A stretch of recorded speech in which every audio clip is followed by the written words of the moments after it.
You have connected with many companies and you might be speaking with recruiters. So what do you think? What are the skills do you think it is required for a recruiter to be successful in this current market campaign? Human skills, patience and compassion, right? I think so many companies, and especially because it's a commission-based chase, right? A lot of the work that people do is chasing that commission. And what that means is they stop having that compassion, because when they panic in this industry, when you have a fear of losing a job, you're like, I need to fill the money, I need to find the job, I need to make more and more and more, otherwise my manager's going to sack me.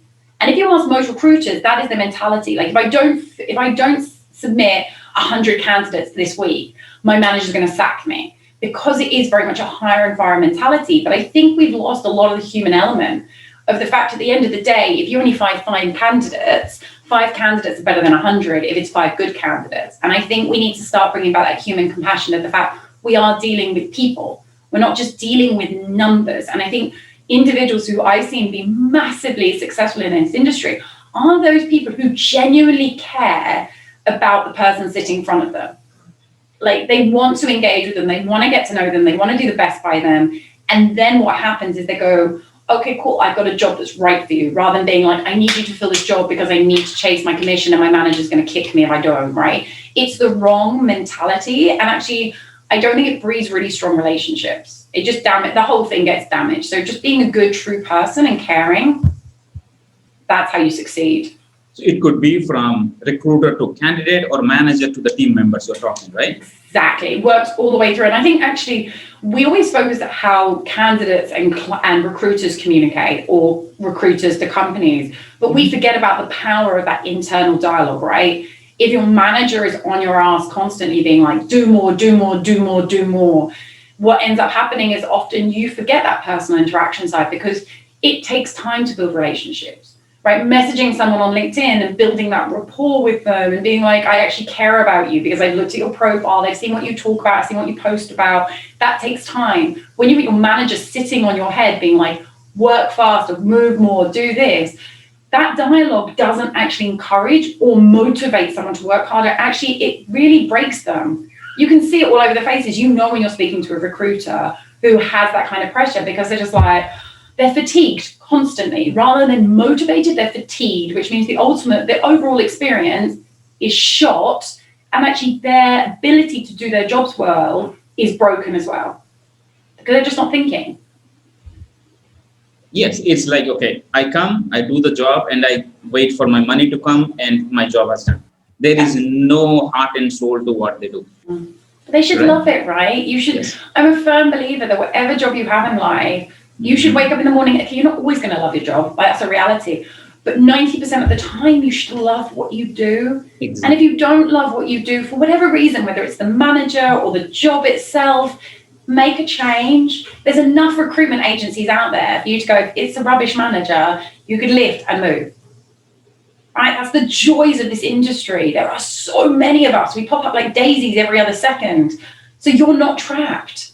Go and make a move, take control, and move into a job you love. Just we have to come out of our comfort zone. That, okay, I settled here. I do not know what is the unknown world there, but still, okay, let me take the bank, but I'm safe here. That mindset needs to change. Oh my gosh, absolutely. Like, the thing is, this concept of safety is a really bizarre one to me. Yes. I always thought when I worked at a big corporate that I was safe, right? I thought I was safe, but ultimately I was out of control. My managers could talk to me however they wanted, and I didn't have a choice. My salary wasn't necessarily safe, because if they wanted to fire me tomorrow, they could do it. So this sense of safety is ridiculous, but we've got to remember, we spend most of our time with our work family. And I call them a work family because they are. I laughed at one point when I was in banking. I spent more time with my management than I did my own husband in a week. So actually, if you're not happy with them, like, then you've got to look at your own mental sanity and go, do you know what? It's not about stepping away and not having a job to replace it, but it's about going, do you know what? I'm worth more than that. This doesn't make me happy. This doesn't fill my soul with joy. Like, I have a very strong moral compass. I won't work with any company that disrespects other people. And I've got rid of clients because of it. Like, I've had a massive client and I was like, I could see some racism coming through. And I was like, no, I'm not working with you.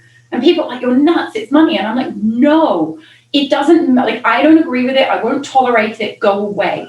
But as an individual, you have to have that stance on what makes you happy and where your boundary is.